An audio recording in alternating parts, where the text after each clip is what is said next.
Hello, everyone. Thank you so much for your time today. We have like a representative from Japan and also from the Malaysia. The main topic of this session is related to the co-creation, not just only for each country, how can we work together, but we will dig down in more detail that how like main stakeholder, for example, like government side, the corporate and also the startup, how can we work together to drive the innovation. So let's start from your side first. That would you please introduce what is NEDO and what is your roles?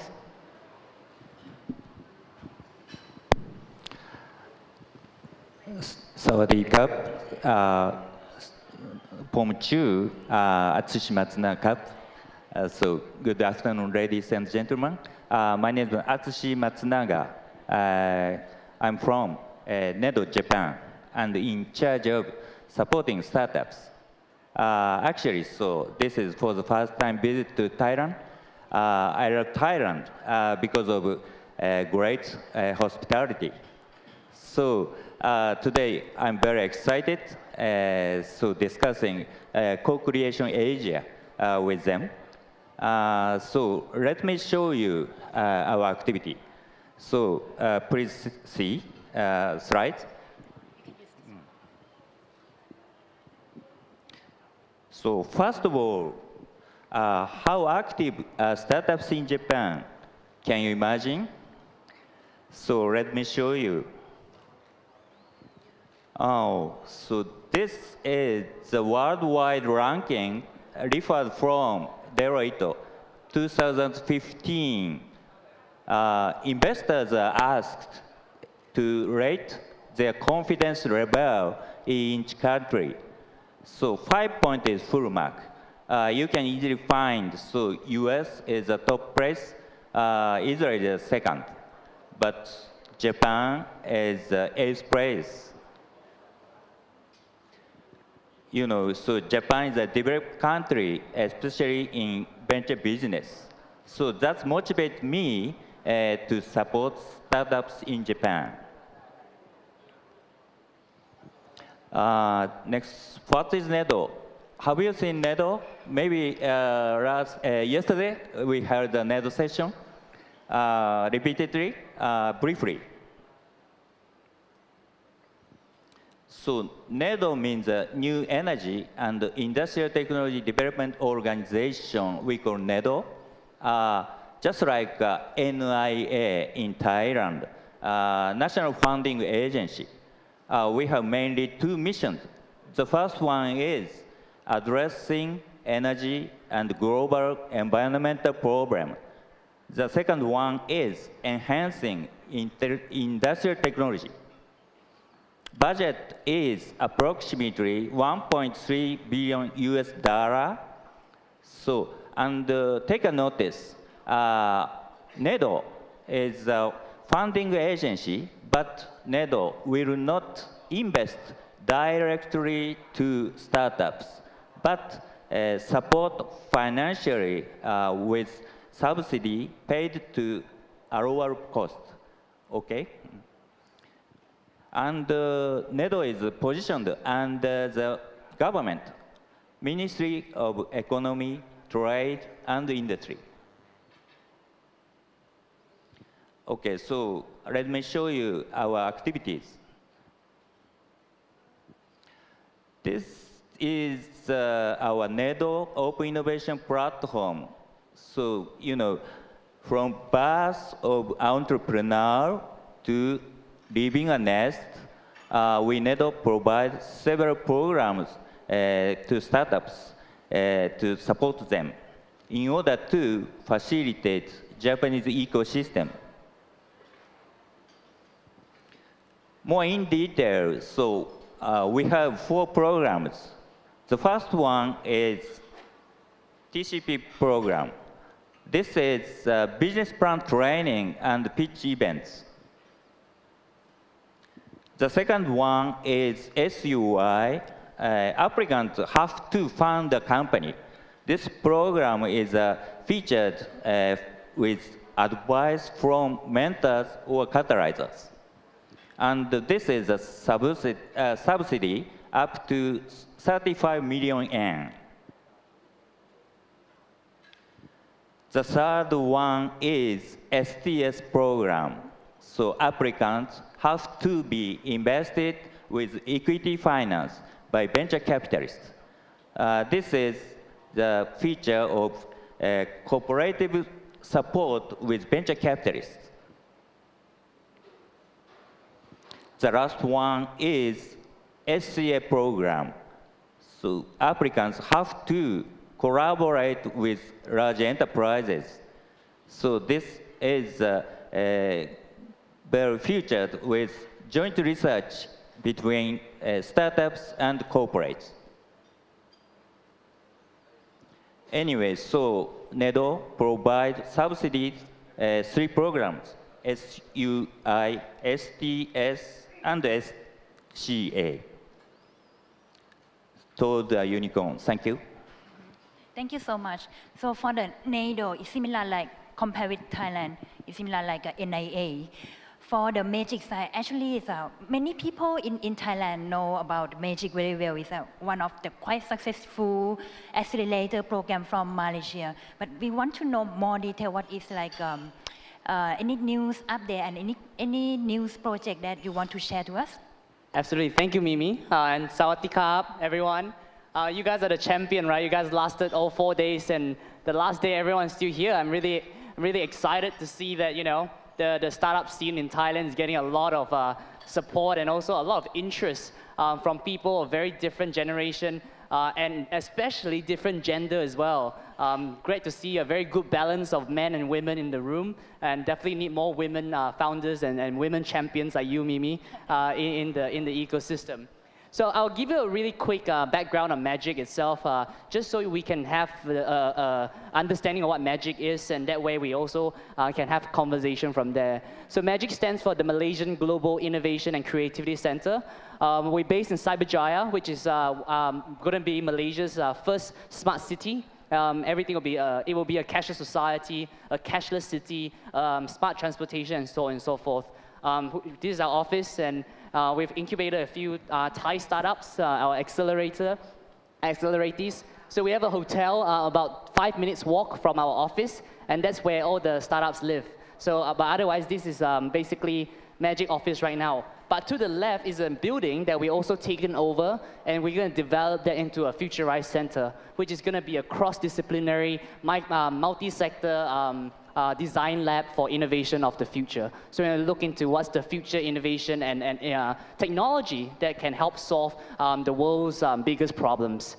We're launched by President Obama, former President of the United States, as well as our Prime Minister Najib Tun Razak 3 years ago in 2015. So we're still a young baby.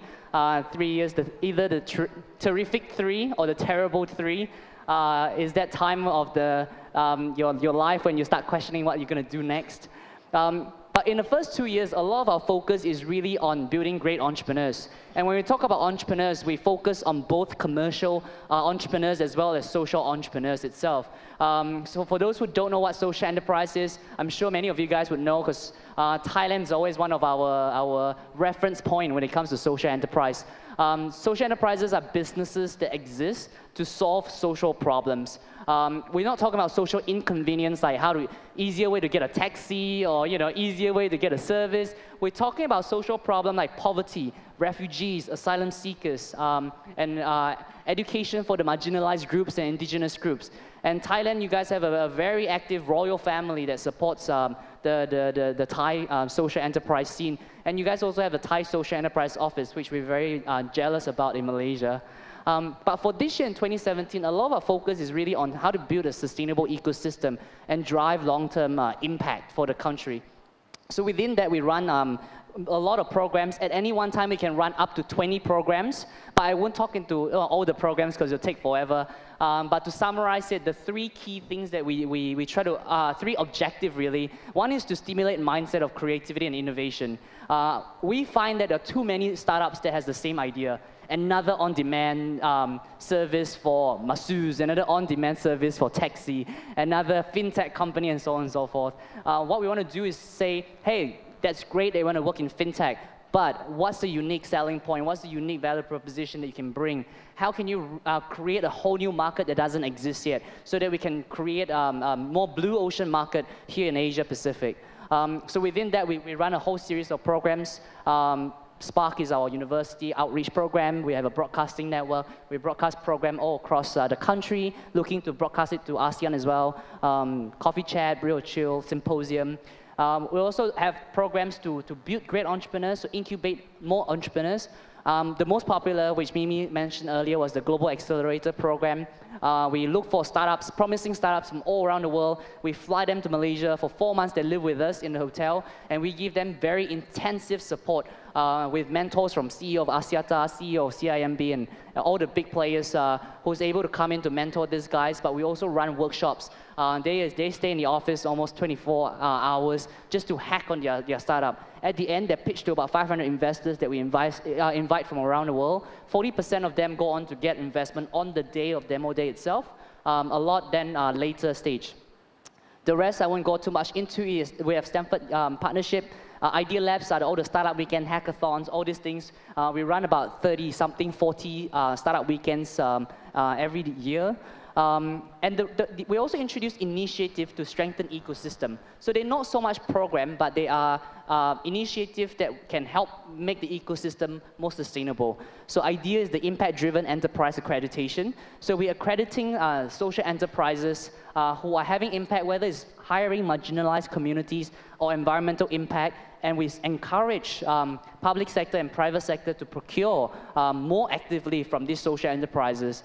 Activate is our corporate innovation platform, which I'll go more into later.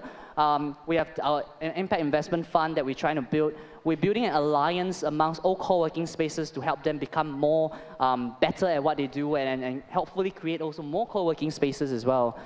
We have a startup database as well as a central place for entrepreneurs to access mentors, grants provided by all other agencies and private sector. Hopefully in the future we can also go into registration of business and everything that can happen on that platform.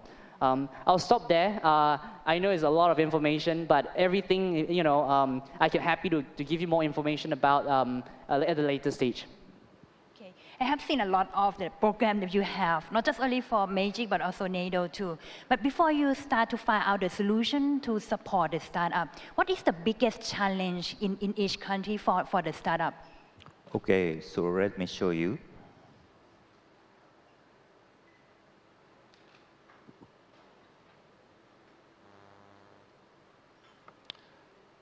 So summarizingly, In Japan. In Japan, my opinion, so how well to collaborate with corporates is one of the biggest challenge of startups. So let me show you. As I mentioned, so SJ program, I'll tell you, so what motivates us to initiate SJ program?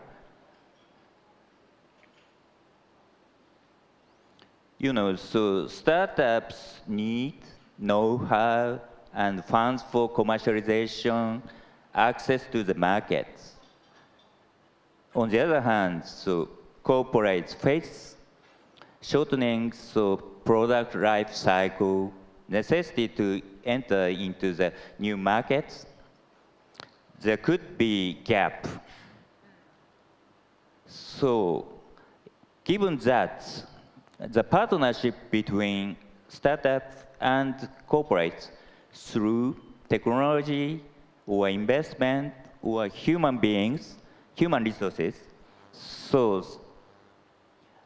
after the selection, NEDO will provide subsidy to startups. So such as startups are strongly recommended to reach to exit M&A or IPO. So this February, we have already chosen 12 other startups that have a partnership with 16 companies. So I will tell you. So how about the exit comparing Japan with USA? I'm not sure you are not. So regarding exit, so there are possible two ways. One is IPO, another is M&A. In Japan, M&A is not major exits, although major in USA or Europe. Yeah, what is the reason why not many, just a few companies in Japan who go to exit by using the M&A? Yeah, so this is my own opinion, not the Your own nation's opinion. I have two reasons. The first one is M&A is kind of defeat for startups in Japan. This is by speculation one. So the second reason is large enterprises don't respect to startups so much. This is my second reason, opinion. So how do you think about Ehon or? Quite different from like in Malaysia, right? There are some success case study, for example, like Grab, and the another one is Catcha Group, which is like one of the successful serial entrepreneurs. But I believe that that is like a top notch. But they also have there are many startups in Malaysia that still have the challenge. So what is the biggest challenge for the startup in Malaysia? Yeah, so exit strategy. Yeah, there's a couple of challenges for startups in Malaysia, but also I think that there are certain bigger challenges that we have to solve before these challenges among startups will solve itself. First of all, is Malaysia is a fairly small country. We are a country of about 30 million people. Out of the 30 million, about half of them live in urban areas, another half live in very rural areas, which means that the market is very limited. So market itself is a very limited market for a lot of Malaysian startups. The second big thing, and I might get into trouble with the politicians in Malaysia, is English language. So a lot of Malaysians, in urban areas, their English is fine. But if we go out of the urban areas, English among Malaysian is still really weak. And we want to talk about internationalization. Look, my English is even bad now. Internationalization of startups or startups going international, you need English language. And for startups who don't have that grasp of English, that's going to be a challenge in itself. And if you're just going to be a startup that focus on your local market, you're never going to go anywhere. The third challenge for a lot of startups these days is that there is a saturation of ideas. You know, at Magic, we get ideas all the time, whether it's from our startup weekends or our workshops or our accelerator programs, and we're hearing the same ideas over and over again. It's another company that wants to do on-demand of this and of that. It's always X of Y. And we haven't heard new ideas that actually can transform an entire industry. So that's another big challenge. And the fourth one, which I think is very similar across many countries around the world, if not in Southeast Asia, is regulation. So we were discussing how Uber and Grab is playing that gray area here in Thailand. And they were very similar in Malaysia. When they first started, our commissioner didn't know what to do with them. Like, whoa, hold on a second. There's this guy doing these things without license. Should we regulate them? Should we get them to get licensed? No, we shouldn't. And then there was these people arguing about what to do with them. So regulation-wise, we're seeing this big gap between the people who make policies, not understanding the pace and not being able to catch up with the pace of innovation of these startups. And on the other hand, startups are very gung-ho and they just want to hustle and get things done.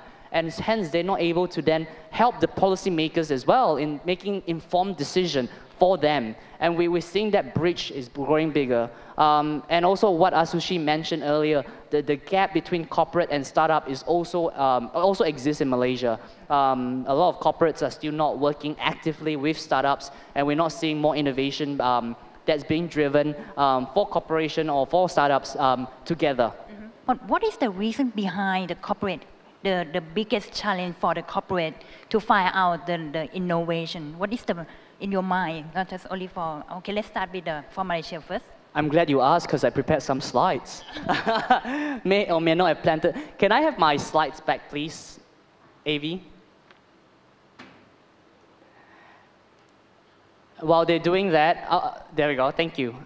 So for corporation and startups, when we ask the startups, entrepreneurs, and also the corporation, oh, you know, we've never worked with startup. We don't know how to work with them because their governance is not as strong as our corporation, and you know, to try to work together is kind of challenging. Or they say that, oh, there's not enough startup, or we don't know where they are, or you know, or we don't know whether are they really that credible? Can they fulfill our needs? Can they meet our demands and all this kind of stuff?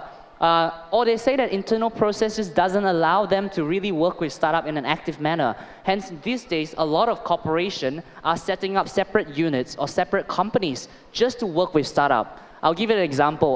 DG, one of our biggest telco, which is also acquired by Telenor Group, set up DGX just to work with startup itself, because as DG, a telco corporation, it's very difficult for their internal governance to work actively with startups itself. On the other hand, the startups say that, hey, you know, it's really difficult to understand the bureaucracy of the corporation. We don't know really what they need. They say that, yeah, they want to innovate in this area, but then when it comes down to actually making decision to drive change, working together, they said it's too difficult.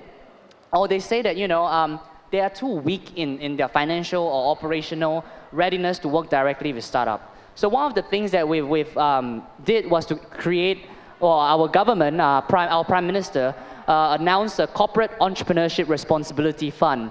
So we developed, the government put aside a separate fund to encourage more corporate to get involved in supporting entrepreneurship. So we created the CER Circle, a program to bridge that gap between startup and corporation.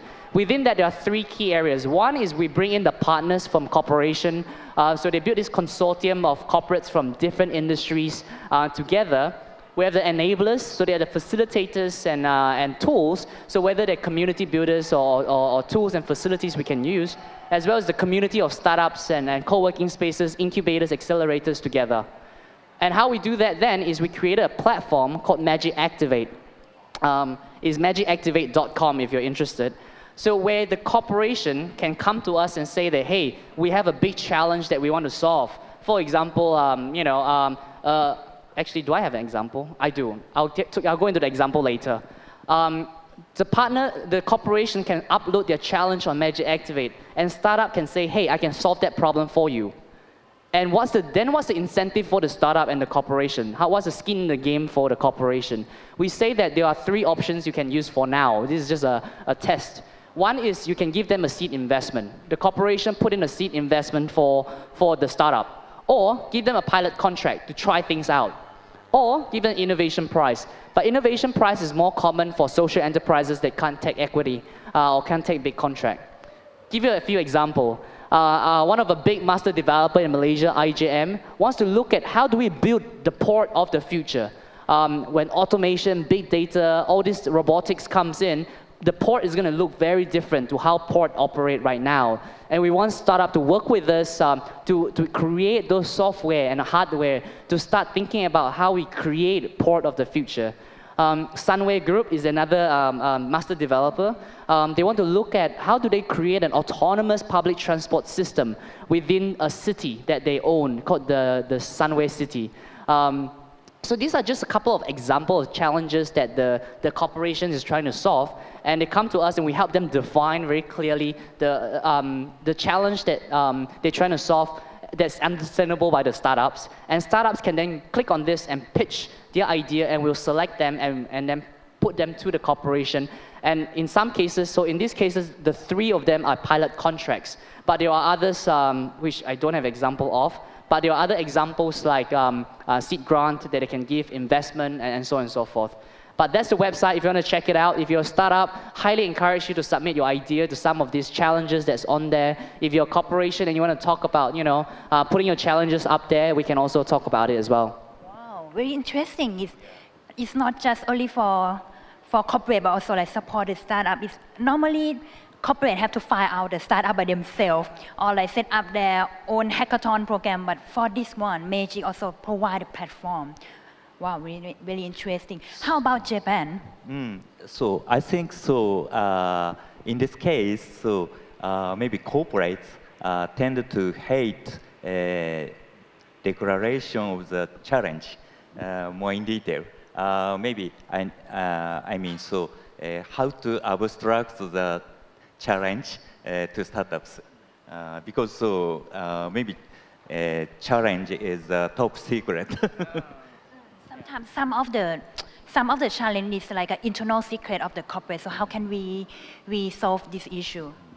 So there's a couple of ways you can look at it. One is for us is if you don't innovate, you're going to die anyway for the corporation, right? So I mean, not die anyway, by the way, but you can become disrupted by the industry, the startup itself. So the choice is really depending on the corporate itself in terms of the mindset. And we try to right now work with corporates who are more open to actually, working with startups in an open innovation kind of area. The other thing that I want to also propose that I think is going to be a growing trend, especially amongst the entrepreneurship scene, is value chain innovation.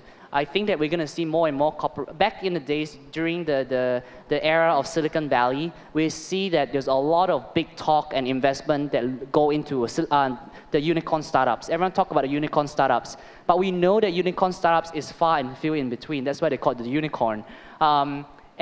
And the promise of unicorn startup itself is, I think, for my personally, is a false promise that everyone can be a unicorn. And if we bank on the idea that everyone can be a unicorn, we may miss out on the opportunity for bankable innovation that may not be unicorn.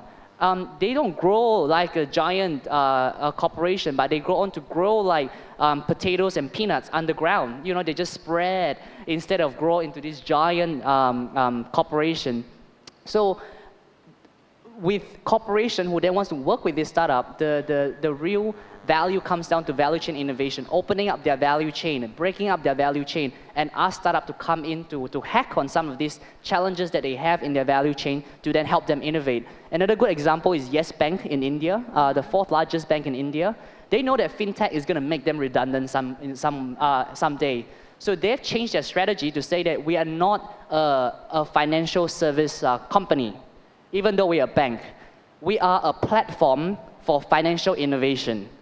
So within Yes Bank itself, the fourth largest bank in India, you can hack anything you want in the entire company, and they encourage you to. We just met with the president, and they say, if you have a fintech company that can make our transaction platform redundant, come talk to us. We want to work with you to implement it into our bank. And they'll give you the API to implement it itself. So we're seeing this shift of mindset from IP and protection and all those kind of stuff into let's innovate or we're going to miss out. Okay. All over the world, how many startups do you have enrolled? So maybe you have many startups to post. For the Activate platform. Yeah. So for Activate platform, we just launched it about 2 weeks ago. So I don't have the numbers yet, so it's still really new. Yeah. You can update me later when we post on the website. Okay. And the next one, I think that okay, for example, like in Thailand, we don't have this kind of platform before, but many corporate currently, not just only in Thailand, but many countries in this region, they spin off maybe spin off like a CVC. Some of them, they have like accelerator program. But do you have any advice or best practice for this part, and what corporate should do beyond accelerator? Me, okay? Yeah. I think so. 2 points is very crucial. The first one, startups make a contact because startups should make a contact with a person who make a final decision immediately. That is very important, I think. You mean that the accelerators program need to assign some key person who have the So this is a CVC person. CVC is corporate venture capital, by the way, if those who don't know the term. CVC is corporate venture capital. And so the second is, so my advice is don't be a subcontractor for corporates. So startups shall pursue the challenge faster than corporates. I think it's going to be, I don't think that anyone has the right answer on the perfect model for corporate to work with startups. And everyone is in the experimentation stage. In fact, I'm actually really excited to see huge corporation in Thailand doing so much in so many different ways to support startup. Thai Bev has set up Asean to support startup. True Corporation has the Incube program, and they're doing the digital park now, and so on and so forth. Have the Asean group. Exactly, and so I think that it's going to be an experimentation stage. Some corporation will bound to just copy ideas. They're just going to do accelerators just like anyone else, or they're going to do co-working spaces just like anyone else. But I think moving forward, we're going to see smarter corporation that do very smart structuring and deals with startups to either do maybe licensing models type stuff, or even joint venture type things, and so on and so forth. But the key, I think, for me at least, is that I don't think there's a right or wrong or perfect answers for corporation getting involved in the scene. If anything, it's really try it out and see what works and what doesn't work. Each corporation in each vertical and different industry will have different approaches that work and doesn't work. And the idea is to test it out. But it all comes back down to the person who makes decision, like Atsushi said. Remember that the language between corporates and startups are very different. Yeah? And the person who then runs your corporate innovation arm needs to be able to communicate with the startup. The startup talk about hustling and all this kind of stuff, which means very different thing to the corporation hustling, right? So we gotta make sure that that bridge between the two can be built, and I think experiment and try it out. How about the advice for the startup who want to apply the program, who want to join the accelerators or raise fund from CVC, not just from like the VC as a fund? I think that for the startup, you also has to be very smart. Remember that you're a startup. In terms of experience and data, it's going to be very difficult for you to fight with the corporation. So don't let the corporation take a majority equity immediately. But also really discuss very properly with the corporate side of things first, in terms of the direction that they're seeing them moving forward. So make sure that you then have your intention for your startup and your innovation very clearly defined on where you want to bring it to. Because we've seen many times that corporate get a startup in, and the idea then die down, or the idea doesn't spread as fast as they can.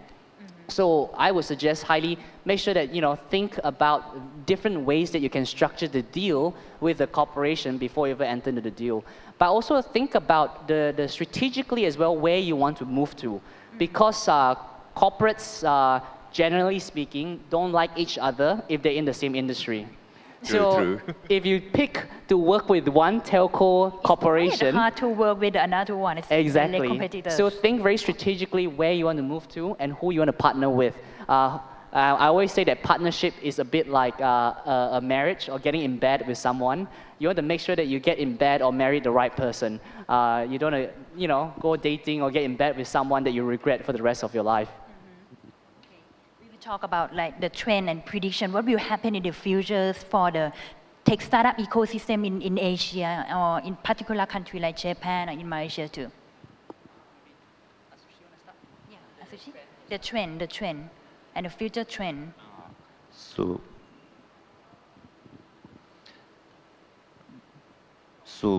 future trends. So maybe in Japan, so Japanese startups will expand their business globally with corporates in each country, I think so. And in the same sense, Japanese corporate will expand their business globally with startups or government in each country. And finally, so that bring for me, Japan will have to generate serial entrepreneur continuously. This is very, I think, important. So we see more Japanese startup expand business to this region. Yeah, that is the reason why. So I mentioned so M&A is kind of defeat. That's the reason very few serial entrepreneurs. So that is why so startups feels such a feeling. How about Malaysian trend and also in Southeast Asia? In Southeast Asia, I think that it's an interesting time. Every year we have, what I find is that it's so hard to have to predict the trend for Southeast Asia now. Every year when you talk with the VCs, they'll tell you that their investment and their portfolio changes year on year. Last year, everyone was investing in e-commerce. E-commerce, I think, was in the hundreds of millions of dollars in terms of capital flow. And this year is all fintech. You know, in Thailand, in Vietnam, in Philippines, everyone talking about Indonesia. Fintech is the big thing. How about China moved to Southeast Asia? What do you think about that? China moving to Southeast Asia. Player from China. Yeah, so there's a couple of things that I think it would be very interesting is we are sandwiched right in between India and China. The two big superpower, we're the ham in the sandwich. It's both a good and bad thing. The way I look at it is that the bad thing is that China and India, everything that they do, their 10 cents is our $10. Because for them, everything is large scale. We put in 10 million US dollars to work on startup. Thailand has 73 million, right, for the TED fund. China is 100 million, you know, in the first 3 months or 6 months. So for them, everything is big scale. Everything's move fast. Everything can be done immediately. And they have large, massive, giant corporation. So when it comes to capital, the flow of capital within each of these countries is just insane. So we're seeing a lot of people moving to China and India to try it out. And if they fail, they come to Asia, Southeast Asia. And that's, for me, is a good thing. So we're creating this new market where we're saying that, hey, if you fail in this market, try it out in Southeast Asia as well. The other few trends that I see happening as well that I think is also quite exciting is that we know that the last few years, a lot of VCs are moving to Southeast Asia, especially Singapore and Thailand, and to a certain extent, Hong Kong and Japan as well. In fact, Japan is now very actively also putting money into Southeast Asia. Many investors, GPs especially, general partners, are coming or limited partners, sorry, coming to Southeast Asia as well. And they're moving away from early stage investing now into Series A, Series B investing as well. Plus, they are diversifying their portfolio as well, which I think is also really exciting. So in the next few years, we should be able to see more startups growing bigger, but also more startups, the more diversity of startups in Southeast Asia. It's not going to be the same fintech and e-commerce. The third trend that I see that's happening quite actively is government being very proactively and very intelligently working in partnership with startup communities. Your minister just gave an insanely brilliant speech on the first day of this conference. And for me, 10 years ago, it's unheard of or unimaginable to hear ministers talk about startups and all the startup culture and understanding startup ecosystem and enablers and all this kind of stuff, even to the details of the startup scene. But now, even at ASEAN Summit, they're talking about, you know, how do we integrate the ASEAN market of 650 million people? You know, how do we create an AEC? How do we implement AEC? How do we create a startup ecosystem? How do we create a region in ASEAN for innovation? Because we need growth, and growth that's resilient and sustainable. That itself is going to have a lot of flow-on effect on how markets going to be opened up across this region. And for a lot of startups, it's going to be the next big thing. But it means that for startups, there's a lot of catching up to do. One, your internationalization strategy has to be very strong. English is going to be important. Even other languages, you know, if you want to go into Japan market, you're not going to be able to use English. You want to come to Thai, you're not going to be able to use English. You need to be multilingual now. The beauty and the challenge of Southeast Asia unlike United States and European Union, is that we're multicultural, we're multi-ethnic, we're multi-religion, we're multi-everything. So we have to consider all of that in our internationalization strategy. We're also going to see more and more cross-sectoral collaboration. So we're going to see more startups working very closely with corporation and government, which is very different to the Silicon Valley way of working as well. So all of this, I think that, is going to create more new ways of working together amongst the startup scene, and hopefully we're going to build a more sustainable ecosystem. This is a last question. We have just only 5 minutes left. So if I would like to ask you that the advice for the startup who want to scale, not just only in your market, but also scale in this region. So if I want to let you select just only one advice, so what is that one?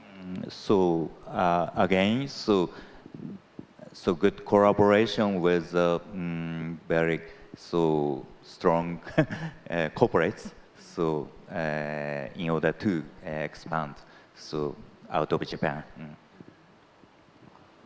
I would agree. I think go-to-market is a big challenge for your small player, especially when you talk about international market, entering into international markets. So choose a partner that can help you strategically get into the markets that you want to get into internationally. And if you can choose the right partner wisely, I think it's going to solve a lot of problems for you.